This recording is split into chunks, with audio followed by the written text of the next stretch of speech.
pitam, evo, za 24 sata. Može, stani se malo. Daj, bježi tamo. Tadiću, šta misliš o štrajku? Ja ne bih štrajkao, danas ja imam uspani. Iz čega?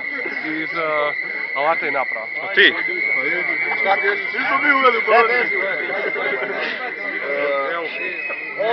Šta misliš o štrajku? Šta? Imaš ti kakve ovoga? Ja bi štrajkao za manje plaće i... Veći PDV. Ovdje je više od 2000 studenata. Ovdje nestane sve na korze, vidi ovo. Nestane na korze ljudi, Tebi ovo znači šta ovaj prostor, ne igra ti to niko ulogu.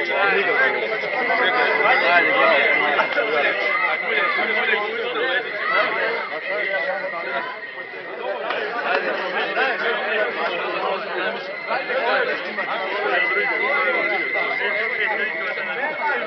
Šta je sad?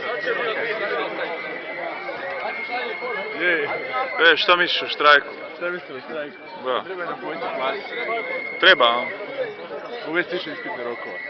I? Malo više ponavljanje kolokvija. Malo manje traženja znanja i tako dalje.